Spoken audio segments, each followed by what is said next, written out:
Hello friends, आज हम लोग देखेंगे ईयर से रिलेटेड जो हमारा सिलेक्टिव टर्म्स होता है उसका डिफिनीशंस। मतलब जो हमारे मेडिकल टर्म्स जो होते हैं उसको मतलब प्रॉपर मेडिकल टर्म्स में क्या होता है, एक शॉर्ट नेम होता है, लेकिन उसका मतलब क्या होता है जिसको एक शॉर्ट छोटा सा नाम दिया गया है, वो हम लोग आज देखेंगे। तो पहला है acute otitis media. Acute otitis media का मतलब क्या है? ओटाइटिस मतलब क्या होता है? इन्फेक्शन या फिर इन्फ्लामेशन। और मीडिया का मतलब होता है मिडिल ईयर जो हमारा होता है।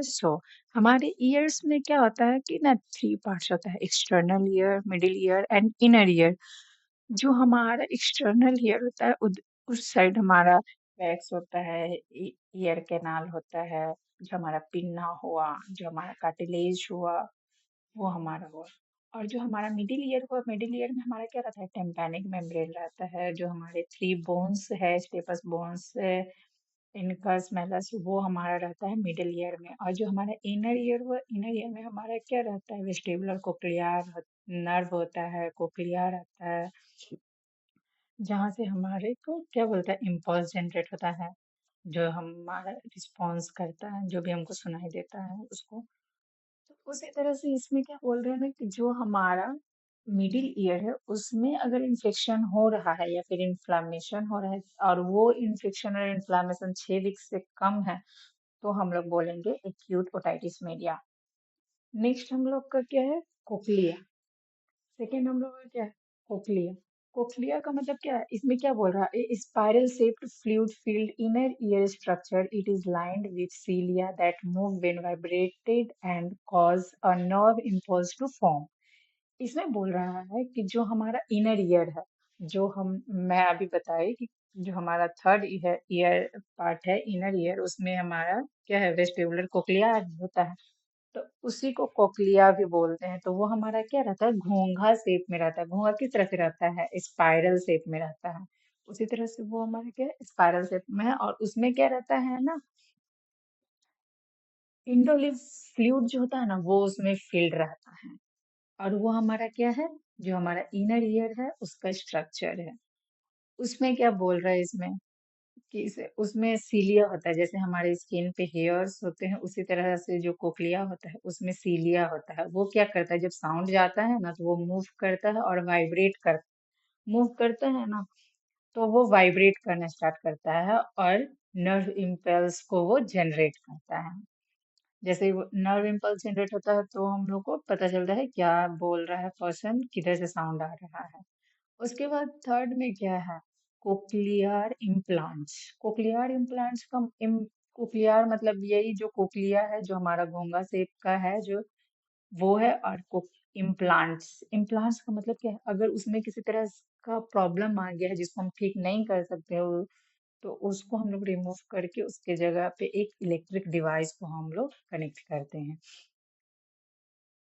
इसमें क्या बोल रहा है कि surgical placed electrical device that receive sound, उसमें क्या बोल रहे हैं, sound and transmit the electrical signals two electrodes implanted in the cochlea in the year. इसमें क्या किया जाता है कि जो हमारा कोक्लिया है वो वर्क नहीं कर रहा है, तो जब तक कोक्लिया ईयर में नहीं रहेगा, वो जब नर्व इम्पल्स को जनरेट ही नहीं करेगा तो मेरे को क्या होगा, सुनाई नहीं देगा।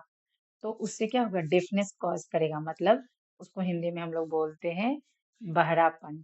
तो वो डेफनेस कॉज करेगा। तो इसमें हम लोग क्या करते हैं, कोक्लियर इम्प्लांट में सर्जिकली वहां पे एक इलेक्ट्रिकल डिवाइस कनेक्ट करते हैं। इलेक्ट्रिकल डिवाइस कनेक्ट करते हैं, जिसकी वजह से क्या होता है ना कि वो है कि से नर्व न इम्पल्स को जनरेट करता है। यहाँ पे देखिए, ये जो है, ये क्या है, हमारा एक इलेक्ट्रिकल डिवाइस है, जो हम लोग क्या करते हैं, इसको ईयर में इम्प्लांट करते हैं। उसके बाद नेक्स्ट है कोक्लियस्टोमा। ये क्या है, कोक्लियस्टोमा। कोक्लियस्टोमा का मतलब क्या हुआ, कोक्लिया जो है उसमें क्या हो जाएगा, ट्यूमर हो जाएगा। इसमें ना अगर मान लो कि मिडिल ईयर या फिर कोई मस्टोइड बोन है, हमारा उसमें अगर ट्यूमर हो जाता है, मान लो मिडिल ईयर में हुआ तो भी, या फिर मैस्टोइड बोन में हुआ तो, या फिर दोनों में अगर ट्यूमर हो गया, तो वो क्या करेगा, धीरे धीरे टेम्पोरल बोन जो रहेगा ना उसको डिस्ट्रॉय करना स्टार्ट कर देगा। क्योंकि ट्यूमर क्या है, वो स्प्रेड होता है, वो अपने आसपास के जो भी सेल्स है उसको क्या करता है, वो डैमेज करना स्टार्ट कर देता है, तो उससे हमारा टेम्पोरल बोन को क्या करेगा, डैमेज कर देगा, डिस्ट्रॉय कर देगा। उसके बाद फोर्थ नंबर में chronic otitis media. Chronic otitis media का मतलब क्या होता है, फर्स्ट हम लोग क्या देखे हैं, एक्यूट ओटाइटिस मीडिया। एक्यूट हम लोग क्या देखे हैं कि वो हमारा 6 वीक से क्या है, लेस देन 6 वीक है। जो हमारा एक्यूट है वो क्या है, लेस देन 6 वीक है। अगर इससे ज्यादा होगा तो वो हमारा क्या होगा, क्रोनिक ओटाइटिस मीडिया होगा।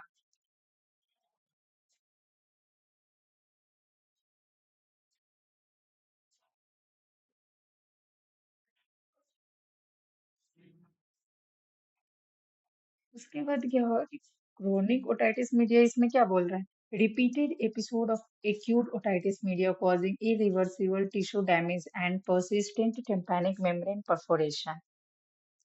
इसमें बोल रहा है कि से जो मतलब इन्फेक्शन है एक्यूट ओटाइटिस मीडिया, वो क्या हो रहा है, बार बार हो रहा है। मान लीजिए कि आपको फीवर हुआ है, आप उसका डोज, उसका जो कोर्स होता है मेडिसिन का, वो 1 वीक खाना होता है। फॉर एग्जाम्पल, आप एक दिन मेडिसिन खाएं, ठीक हो गया, तो आपने वो पूरा डोज नहीं लिया। फिर क्या हो गया ना, 1 वीक के बाद फिर आपको फीवर हुआ, फिर आपने एक टैबलेट लिया, फीवर खत्म हो गया, फिर 1 वीक के बाद, तो वो क्या हुआ, बार बार आपको फीवर आ रहा है। उसी तरह से आपने एक बार एक्यूट ओटाइटिस मीडिया को आपने ट्रीट किया, और बार बार फिर से वो जनरेट हो रहा है ना वो डिजीज, तो वो क्या में कन्वर्ट हो जा रहा है, हमारा क्रोनिक में कन्वर्ट हो जा रहा है। और वो क्या करता है ना, धीरे धीरे जो हमारा जो ईयर का टिश्यू होता है ना उसको डैमेज करना स्टार्ट कर देता है, डैमेज करता है। और इसमें क्या बोल रहा है, परसिस्टेंट टेम्पैनिक मेम्ब्रेन परफोरेशन। इसका मतलब होता है, जो हमारा परफोरेशन का मतलब क्या होता है, देखिए यहाँ पे क्या बोल रहा है, टेम्पैनिक मेम्ब्रेन परफोरेशन। तो इसमें परफोरेशन का मतलब क्या होता है ना, कि इसे जो हमारा टेम्पैनिक मेम्ब्रेन है उसमें होल हो जाता है। आप लोग सुने होंगे, गांव में क्या बोलते हैं, उसके कान में छेद हो गया, उसके कान के चदरा में छेद हो गया है। तो वो चदरा या फिर कान में छेद हो गया का मतलब क्या हो, जो हमारा टेम्पैनिक मेम्ब्रेन है उसमें होल हो जाता है, उसी को हम लोग बोलते हैं परफोरेशन। नेक्स्ट हम लोग देखते हैं कंडक्टिव हियरिंग लॉस।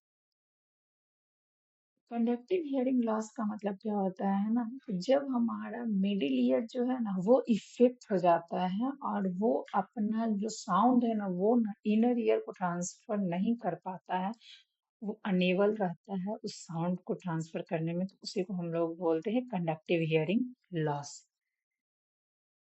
इसमें क्या बोल रहा है, loss of hearing in which efficient sound transmission to the ear is interrupted by some obstruction और डिजीज प्रोसेस। इसमें बोल रहे हैं कि हमारा हियरिंग कैसे लॉस होता है, इसमें हमारा जो साउंड है वो ट्रांसमिशन कहाँ नहीं होता है, इनर ईयर तक नहीं हो पाता है। और वो क्यों नहीं हो पाता है, कभी कभी क्या होता है ना, किसी तरह का ऑब्स्ट्रक्शन हो गया इसके वजह से, या फिर कभी कभी क्या होता है, कोई डिजीज वहां पे कॉज कर रहा है, तो हो सकता है। मान लीजिए कि वहां पे किसी तरह का ट्यूमर प्रेजेंट है, वो अगर अपना ग्रोथ कर रहा है, तो उसके वजह से भी साउंड ट्रांसमिशन नहीं होगा, तो उसके वजह से भी कंडक्टिव हियरिंग लॉस कॉज करेगा। नेक्स्ट हम लोग देखते हैं ear drum. Ear drum tympanic membrane को ही बोलते हैं। It is also known as tympanic membrane, a thin membrane that vibrates when sound waves reach it. यहाँ पे क्या बोल रहा है ना, कि जो हमारा ईयर ड्रम है उसी को टेम्पैनिक मेम्ब्रेन बोलते हैं। जब इसमें एक साउंड जा रहा है तो वो क्या करता है, वाइब्रेट होता है। वाइब्रेट होता है तो वो हमारा क्या होता है, वाइब्रेट ईयर ड्रम के पास जाता है, ईयर ड्रम वाइब्रेट होता है, वो फिर जो 3 बोन्स है हमारे मिडिल ईयर में उसके थ्रू होकर के वो कंडक्ट करते हुए इनर ईयर तक भेजता है। उसके बाद है इसमें नेक्स्ट है इंडोलिम्फेटिक हाइड्रोप्स। इंडोलिम्फेटिक हाइड्रोप्स, हाइड्रोप्स का मतलब आप समझिए हाइड्रो मतलब वाटर। उसके बाद इंडोलिम्फेटिक जो हमारा कहाँ होता है, इनर ईयर होता है, वहां पे हमारा होता है। ठीक, इसमें बोल रहा है कि इसे जो हमारा इंडोलिम्फेटिक सैक होता है ना, उसी को हम लोग बोलते हैं इंडोलिम्फेटिक स्पेस, जो हमारा इनर ईयर में होता है, जो हमारा कोक्लियार होता है उसी से अटैच होता है हमारा इंडोलिम्फेटिक स्पेस या इंडोलिम्फेटिक सैक। उसमें जो इंडोलिम्फ फ्लूइड जो होता है वो क्या होता है, एक्यूमुलेट होने लगता है। एक्यूमुलेट होने लगेगा कोई भी चीज में तो वहां पे अगर स्पेस नहीं रहेगा और वहां पे फुलफिल होते रहेगा वाटर, तो उसको स्पेस चाहिए, तो वही क्या करता है, डायलेट कर देता है स्पेस के लिए। तो वही डायलेट होता है, तब जा करके इसमें उसी को डिजीज कंडीशन को हम लोग बोलते हैं इंडोलिम्फेटिक हाइड्रोप्स। नेक्स्ट हम लोग देखेंगे स्टीचियन ट्यूब। स्टीचियन ट्यूब का मतलब क्या होता है ना, कि जो हमारा ईयर और मिडिल ईयर के मतलब बाहर का जो ईयर है जो हम लोग लेते हैं वो, और जो हमारा मिडिल ईयर का जो ईयर है उसके बीच में वो क्या करता है ना, बैलेंस बना करके रखता है। तो यहाँ पे क्या बोल रहा है, देखिए a tube that connect the middle year, ये क्या है, मिडिल ईयर से कनेक्ट रहता है। और वो क्या करता है, to the back of the nose, वो क्या है, बैक ऑफ द नोज भी है। यहाँ पे बोल रहा है कि वो कनेक्ट होता है मिडिल ईयर से भी, और नोज के बैक साइड से भी वो कनेक्ट करता है। और वो क्या करता है ना, इक्वलाइज करता है। यहाँ पे क्या बोल रहा है, equalise the pressure between the middle ear and the ear outside. Outside का मतलब क्या है, कि जो भी हमारा बाहर का ईयर जो हम ले रहे हैं नोज के थ्रू, वो और जो हमारा मिडिल ईयर के अंदर जो ईयर है उस दोनों के बीच को वो क्या करता है, बैलेंस करके रखता है, मतलब इक्वलाइज करके रखता है। उसी को हम लोग बोलते हैं बैलेंस करके रखना। ठीक, उसके बाद हम लोग देखेंगे एक्सटोसिस। इसका मतलब क्या होता है, small hard bony protrusions in the lower posterior bony portions of the ear canal. इसमें क्या बोल रहा है, यहाँ पे देखिए आप लोग, यहाँ पे क्या बोल रहा है, बोनी प्रोट्रूजन्स। प्रोट्रूजन्स का मतलब क्या होता है ना, बल्जिंग फॉर्म करना, छोटा सा गुब्बारा होता है उसके जैसा बल्जिंग फॉर्म करना।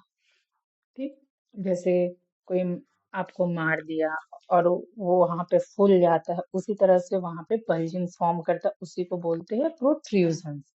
इसमें क्या बोल रहा है, कि जो हमारा ईयर कैनाल है ना उसका जो बोनी पोर्शंस होता है, बोनी पोर्शंस उसमें क्या करता है, एक तरह से प्रोट्रूज हो जाता है बोन। बोनी टाइप, बोनी मतलब क्या होता है, जो हमारा बोन वाला एरिया है उसमें प्रोट्रूज हो जाता है, वो छोटा होता है बट हार्ड होता है। उसके बाद इसमें क्या, उसी को बोलते हैं इक्सोस्टोसिस। नेक्स्ट हम लोग देखते हैं लेब्रिंथाइटिस। कि लेब्रिंथाइटिस क्या होता है, लेब्रिंथाइटिस क्या है, ये एक डिजीज कंडीशन है। इसमें क्या होता है ना, जो हमारा इनर ईयर का जो लेब्रिंथ होता है ना उसमें इन्फ्लामेशन हो जाता है, उसी को हम लोग बोलते हैं लेब्रिंथाइटिस।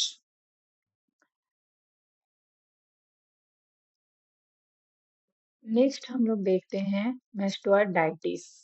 मेस्टोडाइटिस का मतलब क्या होता है ना, किसी जो हमारा मेस्टोइड बोन होता है ना उसमें इन्फ्लामेशन हो जाता है, तो वो हमारे कहाँ होता है, वो इन्फ्लामे और मेस्टोइड बोन होता है वो फेस में होता है। तो इसको ईयर के जो डिफिनीशन है उसमें क्यों दिया है, क्योंकि ये जो मेस्टोडाइटिस है ना वो ईयर के पास का जो मेस्टोइड बोन होता है ना उसमें इन्फेक्शन होता है, इन्फ्लामेशन होता है। यहाँ पे देखिए क्या बोल रहा है, any inflammatory process of the mastoid cellular system और posterior process of the temporal bone.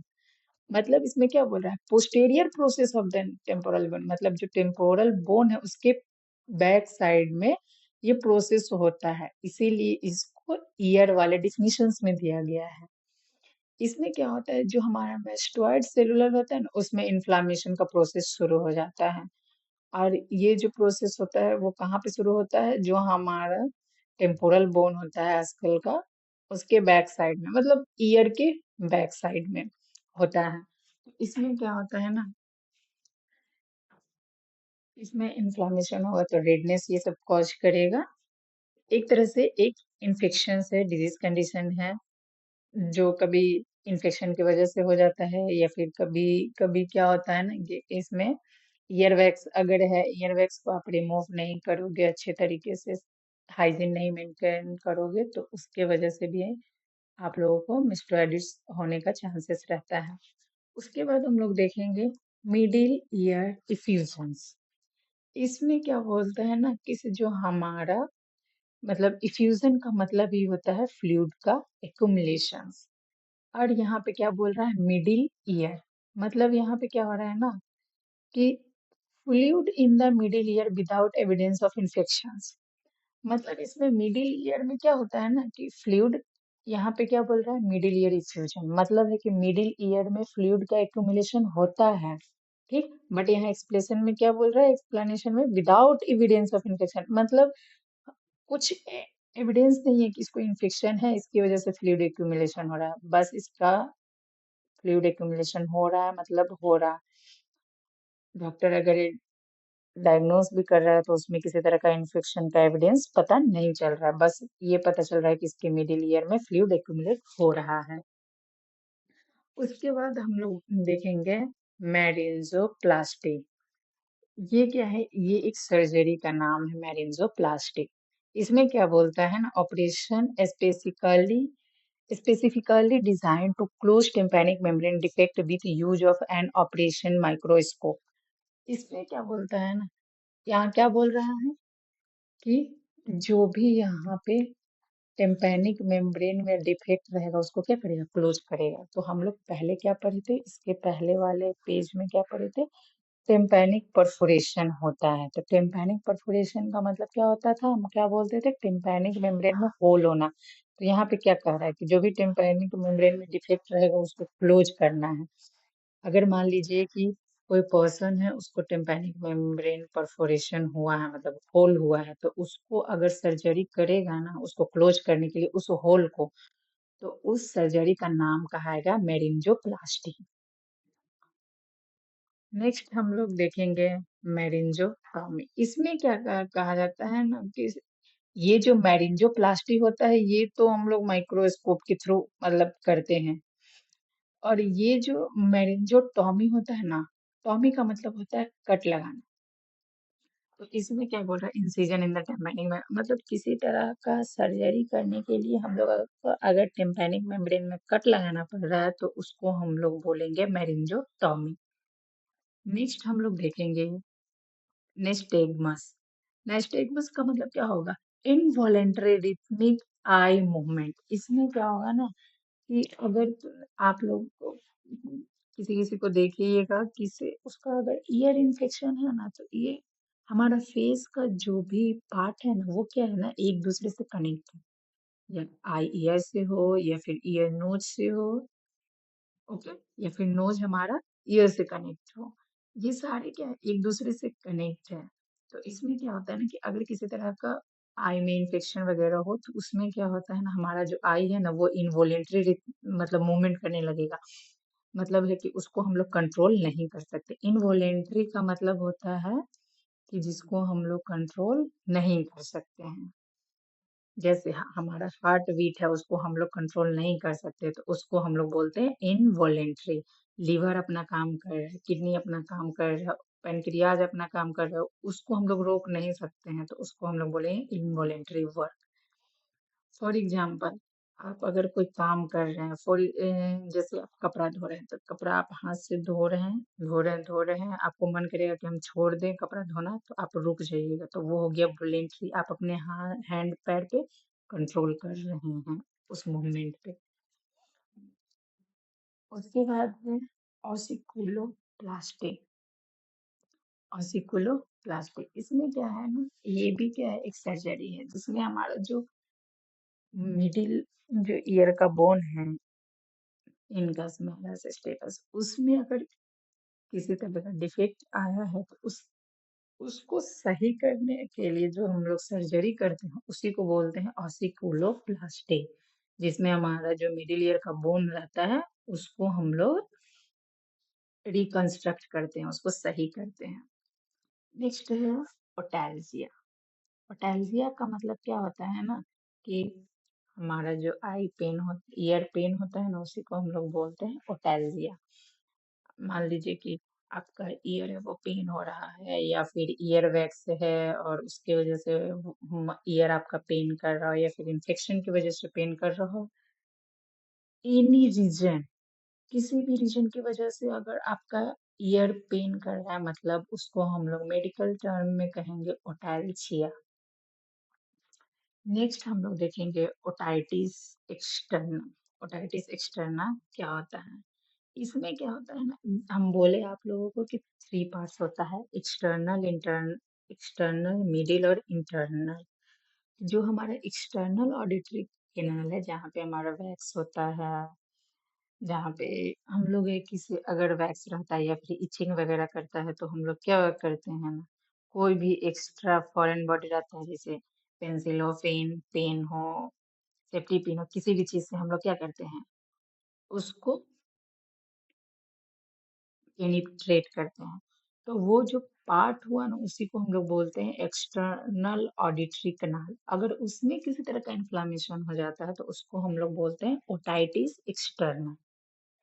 मतलब ओटाइटिस मतलब क्या हुआ, ईयर, और एक्सटर्ना मतलब बाहर, ठीक, बाहर के ईयर में। उसके बाद है ओटोरिया। ओटोरिया का मतलब क्या होता है, जो हमारा ये आप लोग सुने होंगे उसका कान जो है ना वो बहता है, मतलब जो भी फ्लूइड है वो क्या हो रहा है, लीकेज हो रहा है, मतलब ड्रेन हो रहा है, तो उसी को बोलेंगे ओटोरिया, मतलब उसके ईयर से फ्लूइड ड्रेन हो रहा है। उसके बाद है ओटोस्क्लेरोसिस। ये एक मेडिकल कंडीशन है, मतलब डिजीज कंडीशन है। इसमें क्या होता है ना कि जो हमारा स्टेपस बोन होता है, जो तीन बोन होता है इनका स्मैलस और स्टेपस, जो हमारा सबसे छोटा बोन है स्टेपस, उसमें क्या होता है ना एक एबनॉर्मल बोन्स का फॉर्मेशन होने लगता है स्टेपस बोन में। वो थोड़ा स्पॉन्जी लाइक रहता है, उसी को बोलते हैं ओटोस्क्लेरोसिस। मतलब जो हमारा बोन है उसके जगह पे एक दूसरा एबनॉर्मल बोन्स का फॉर्मेशन होने लगता है स्टेपस बोन में। उसके बाद हम लोग नेक्स्ट देखेंगे प्रिसवाइकस। प्रिसवाइकस, ठीक, प्रिसवाइकस क्या होता है, इसमें ना प्रिसवाइकस में क्या होता है, सॉरी गाइस, प्रिसवाइकसिस, इसमें क्या होता है ना कि जो हमारा हेयरिंग लॉस है ना वो धीरे धीरे क्या हो रहा है, बढ़ते जा रहा है। हमारा हियरिंग लॉस ना दो टाइप्स का होता है, पार्शियल भी होता है और कंप्लीट भी होता है। पार्शियल मतलब क्या होता है ना, हाँ आप जोर से बोलोगे तो मेरे को थोड़ा सुनाई देगा। कंप्लीट का मतलब है कि आप कितना भी जोर से बोलो मेरे को सुनाई बिल्कुल भी नहीं देगा, उसको हम लोग बोलते हैं कंप्लीट। तो इसमें क्या हो रहा है, फॉर एग्जाम्पल कि इनकम्प्लीट किसी का अगर हियरिंग लॉस हुआ है और वो धीरे धीरे क्या कर रहा है ना, प्रोग्रेस होते होते वो कंप्लीट की ओर बढ़ रहा है, कंप्लीट हियरिंग लॉस की ओर, तो उसको बोलते हैं प्रिस्बाइकसिस। इसमें क्या होता है ना कि कोई एज नहीं, ऐसे नॉर्मल इंसान क्या करता है ना, जब एज हो जाता है, बुढ़ापा आता है धीरे धीरे तो सारा ऑर्गन्स काम करना स्लो कर देता है, तो उस टाइम जो हम सुनाई नहीं देता है बुजुर्ग लोग को, वो एजिंग हियरिंग लॉस हुआ। और ये प्रिस्बाइकस में क्या होगा, कोई एज नहीं है, आप लोग को, हम लोग को, छोटा बच्चा को, किसी को भी ये हो सकता है, ये नहीं कि ये एज जब बुजुर्ग वाला आएगा तभी नहीं। ये जो प्रिस्बाइकसिस हो हियरिंग लॉस होगा वो हमारा किसी भी एज में हो सकता है। उसके बाद हम लोग नेक्स्ट देखेंगे पिन्ना। पिन्ना क्या होता है, पिन्ना जो है ना वो आउटर ईयर है, जिसमें हम लोग जो हम लोग गर्ल्स लोग क्या करती है ना, जो इयरिंग पहनती है ना उसी को हम लोग बोलते हैं पिन्ना। ये क्या करता है ना, it collect sound and direct it into outer ear canal। Sound को ये क्या करता है, कलेक्ट करता है। जो हमारा पिन्ना है जिसमें कोई कोई है कि सिंगल ईयर रिंग पहनती है, और कोई कोई है जो तीन चार इयर रिंग पहनती है। तो जो गर्ल्स तीन चार इयर रिंग पहनती है ना, उस पार्ट्स को बोलते हैं हम लोग पिन्ना।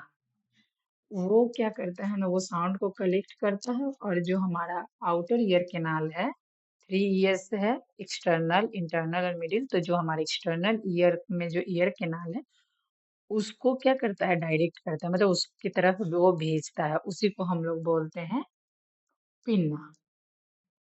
नेक्स्ट है हमारा semi circular canal. Semi circular canal क्या होता है, इसमें ना फ्लूइड फील्ड होता है, एक ट्यूब होता है, उसमें क्या हमारा है, फ्लूइड जो है वो फिर जो कोक्लियार से अटैच होता है। तो उसको जो हमारा जो सेंस होता है कि इसमें क्या बोल रहा है ना, कि जो हमारा कोक्लिया होता है, जो घोंघा के शेप में होता है, उससे अटैच होता है हमारा क्या, ये सेमी सर्कुलर कैनाल। इसी को हम लोग इंडोलिम्फेटिक सैक भी बोलते हैं। तो ये क्या करता है हमारे, ये तो फ्लूइड से फुलफिल रहता है, और ये ट्यूब क्या करता है, हम लोग को बैलेंस करने में मेंटेन करता है, बैलेंस कर। अगर मान लीजिए हम कुछ सुनेंगे ही नहीं तो हम बैलेंस कर पाएंगे क्या।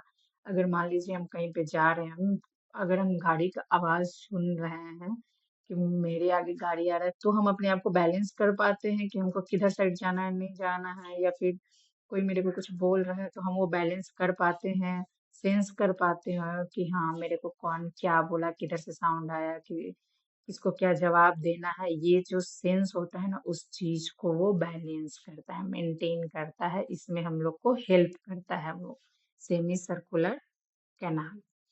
नेक्स्ट हम लोग देखेंगे सेंसरी न्यूरल हियरिंग लॉस। हम लोग पीछे क्या देखे थे, इधर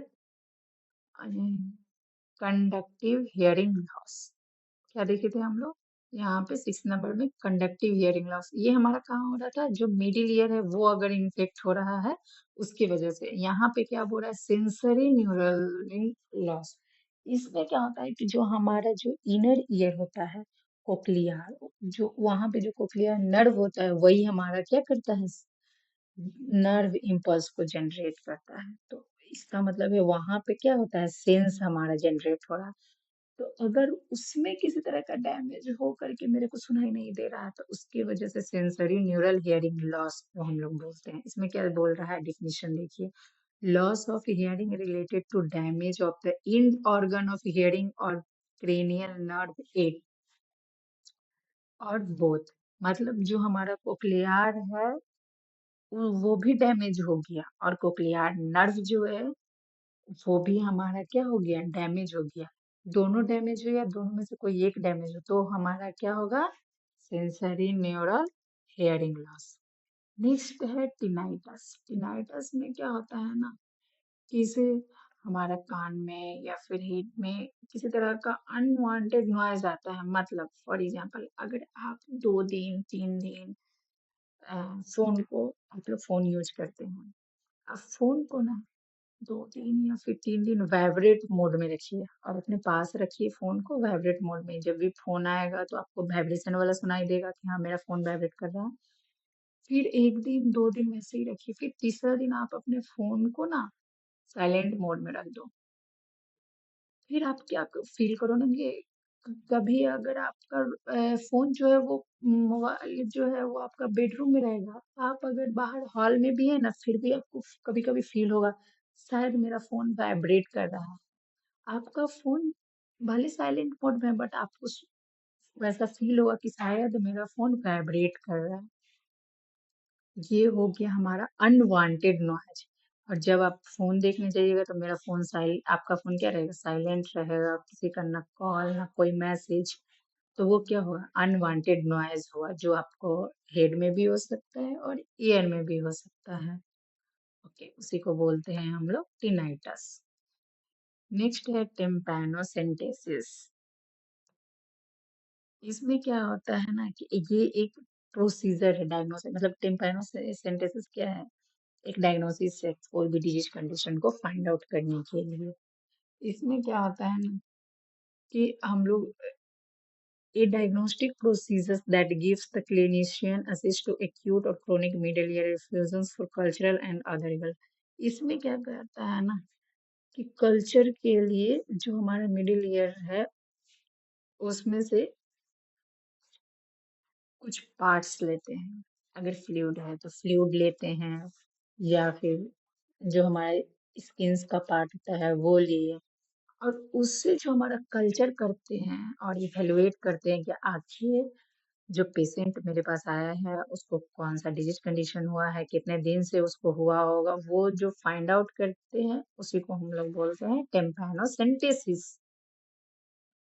उसके बाद नेक्स्ट है हम लोग का टेम्पैनोप्लास्टी। टेम्पैनोप्लास्टी में क्या होता है ना कि जो हमारा टेम्पैनिक मेम्ब्रेन है अगर वो परफोरेट हो गया, होल हो गया, तो उसको क्या करते हैं ना सर्जरी, मतलब उसको रिमूव करेंगे, उसको फिर एक रे के थ्रू उसको क्या करेंगे, रिपेयर करेंगे। जब वो जो होल है वो जब बंद हो जाएंगे तब फिर पेशेंट के अंदर वो क्या करेंगे, इम्प्लांट कर देंगे फिर से उसी जगह पे, उसी को बोलते हैं टेम्पैनोप्लास्टी।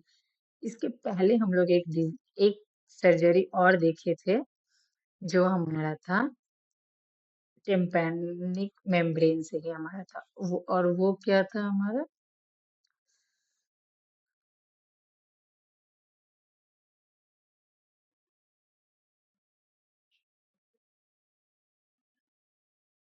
हाँ मैरिंजोप्लास्टी। इसमें भी क्या था ना टेम्पैनिक मेम्ब्रेन, तो इसमें क्या था, इसमें हमारा जो टेम्पैनिक मेम्ब्रेन है उसको हम लोग क्लोज कर रहे थे।